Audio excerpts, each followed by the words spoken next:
Well, I took the top of this tree, there were two trees here, and made them a little less important, dropped them a little bit. A little less of a semicircle and a bit more design to it. I think that suits it better. Put a little more bush down in the foreground, or down beside the cabin rather. And with these, I was using cobalt blue and burnt sienna. With these trees, I'm going to use ultramarine blue and burnt sienna. And I'm just making little piles because I don't want big piles. I want to keep them off in the distance a little bit. Oh, wait a minute here. Add a little bit of white to that.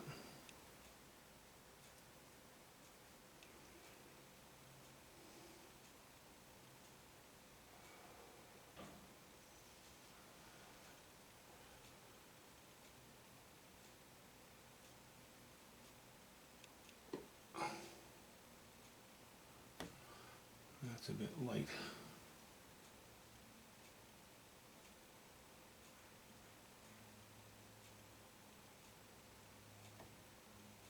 That one's a bit bluer, that's okay.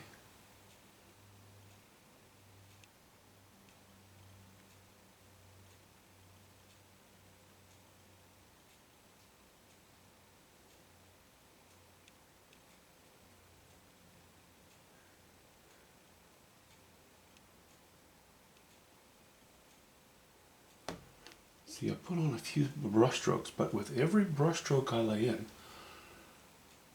yes, the brush is becoming less loaded, but the paint is also mixing. And each brush stroke becomes a little bit weaker. And that's why I don't want a great big pile of pre-mixed paint there.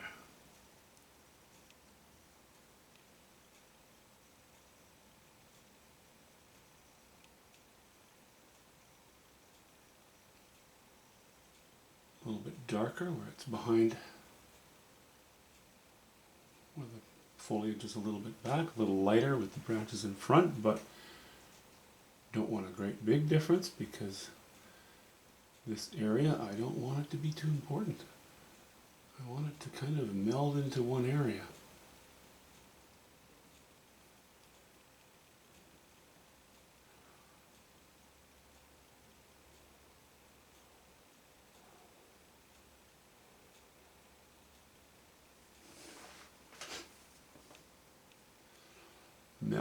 Meld together and melt together, I suppose would be what I would say.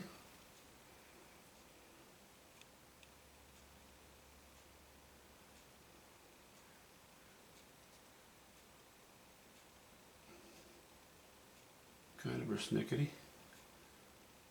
No point in using a big brush here. I'll just end up with a mess.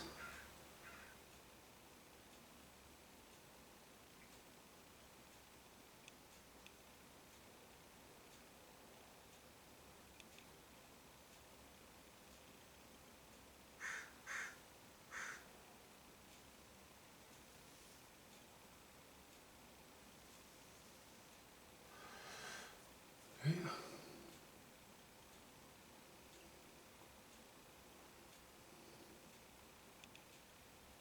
When I was complaining yesterday, or the last video, about my constant mumbling, it's mostly because often I do mumble a bit. But kind of making fun of myself a little bit. A little self-deprecation helps. Never hurts, that's for sure. And I am being a little sarcastic. My ego isn't suffering, believe me. If anything, as with most people, it tends to go the other way.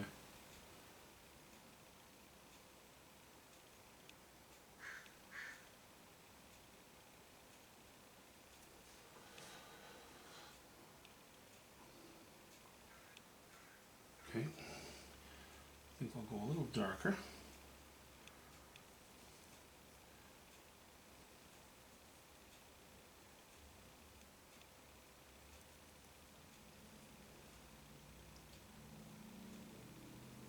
I I would like a little bit of a mysterious hole here.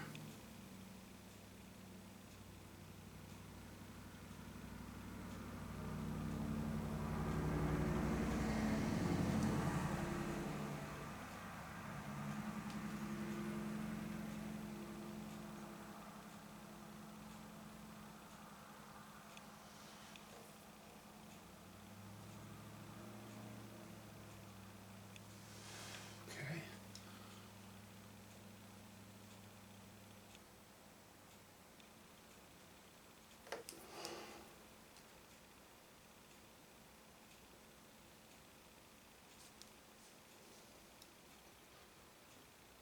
Now, don't get me wrong. I don't mind working on small paintings, but for me, I don't like a lot of finicky work. I rather do stronger strokes. And of course, if you're going to do strong strokes on a small painting, you end up with more of a study. This is ending up being more of a painting than a study. So what happens is, being somebody with a short attention span and not a lot of patience, I do grow a little bit weary of doing this. I like the result, but it is more of a painting than a study.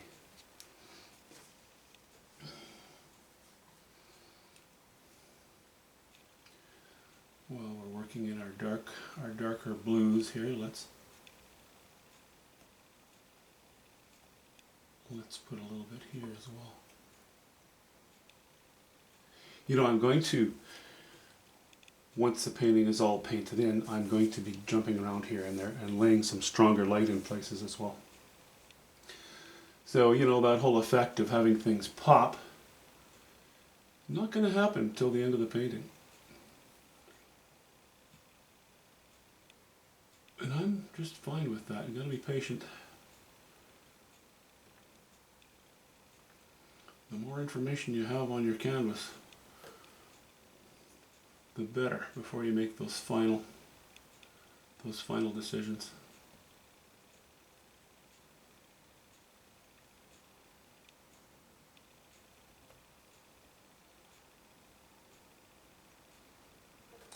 And I would like this, because it's right behind the cabin, it's just a standing dead trunk. I'd like this to catch more light than most of them. So I'm going to also keep the values very low around it for the most part.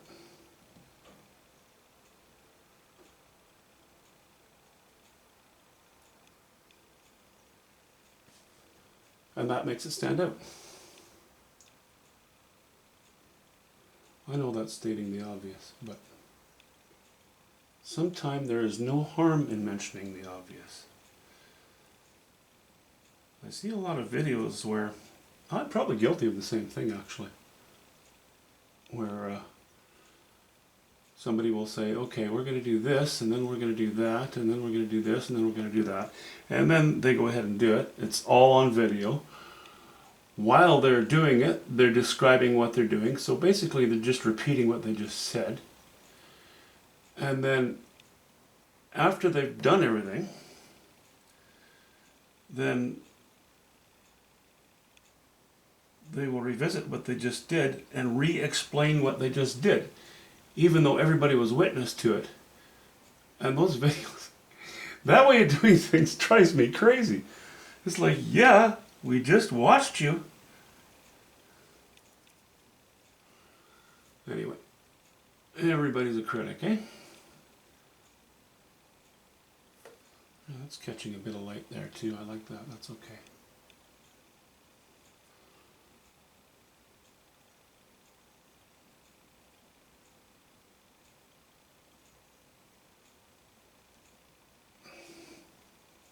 It might be a bit strong. I'll reserve that for later.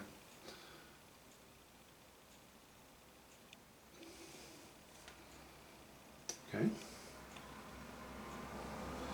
So I guess what I should do at the moment is make my decisions as to which are the more foreground trees. I wanted this cluster, you know, these highest ones, and just to the left of the cabin, of the center point of the cabin, to be most in the foreground, and with the exception of the odd stroke, the rest will be pushed back. This one I'm going to bring a little forward as well.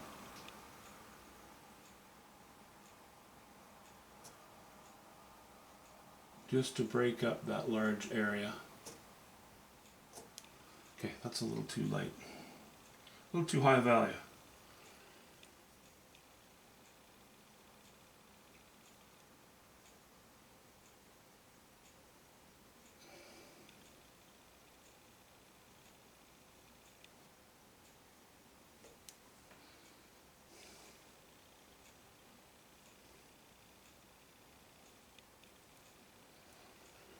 Okay.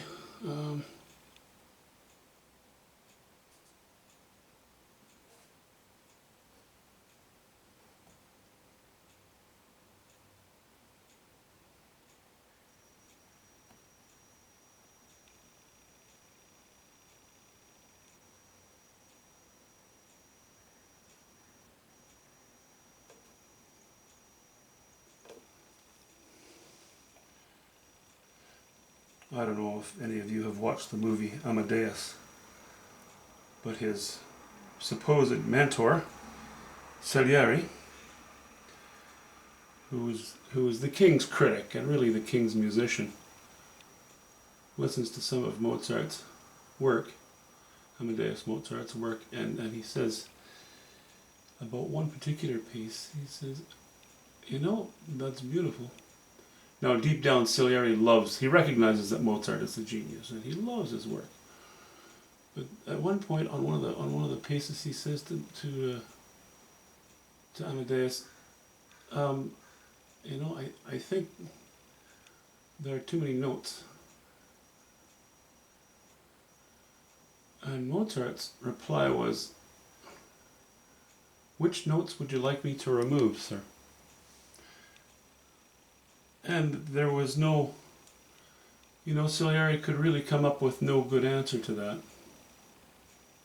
Because although, as you know, or as some of you will know anyway, Mozart's, a lot of Mozart's work is quite thematic. It bears a lot of repeating. There are a lot of notes, but they're so beautifully harmonized and structured that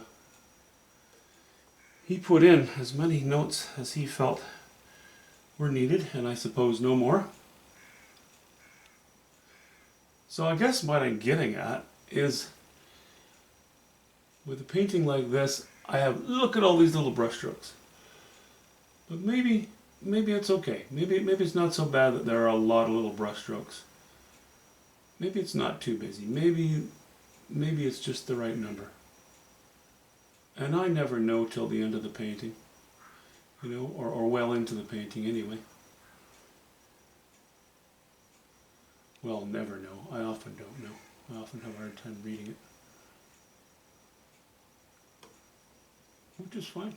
I have no issues with that. Okay. And no, I'm not comparing myself to Mozart. I'm comparing myself to a process.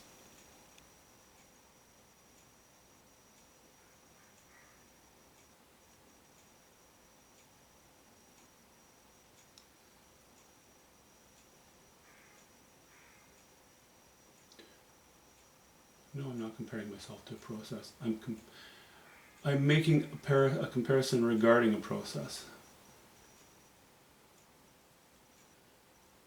There's something, you know, I remember my dad said years ago too, as a speaker, as a person who gives a speech, you're standing at the podium. If you stand there and you continue to repeat what you've said already, and you don't provide interesting and new content as you go through the speech, eventually people are going to be looking at the ceiling tiles and they'll drift off to sleep. You pretty much kill your own speech when you do things like that. So it is with a painting. Make a statement, make it strong. Once you're done, walk away. Because if you don't walk away, you'll kill that painting. Overthinking a painting is a terrible thing. Terrible idea. And it's easy to do, you know. It's the old thing, well, when do you know, how do you know when a painting is finished? Well, for one thing, take a break from it. Come back and revisit it later. And I think you'll discover it's not the hardest thing in the world to say, I like that. Could I truly, honestly improve it with more strokes here or more strokes there or adding this? And very often, the answer is no. It's good the way it is. Sure. And you might say to yourself, well, it's more interesting if I put more detail here or more detail there. The truth is that often it doesn't make it more interesting. It clutters things up. And then you lose the strength, the original, the impact of the design itself. Okay, so these are more or less our foreground trees. I'll probably bring a few strokes in here forward as well. And I'm going to push the rest back by going into this a lower value ultramarine blue with just a hint of burnt sienna in it. Excuse me. Anyway, it's coming. This is just a snack size video today, but I wanted to show you how it's going. Let me just back the camera up, excuse the wiggles and jiggles. Give you that square on shot again.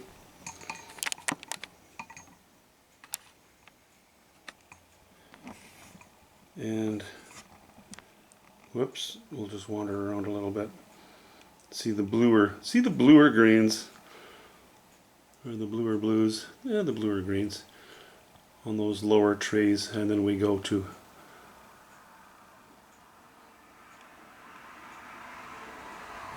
what you would call not a bluer green, a bluer blue, maybe even you'd call it a hint of red or a hint of brown blue in that ultramarine. Okay, so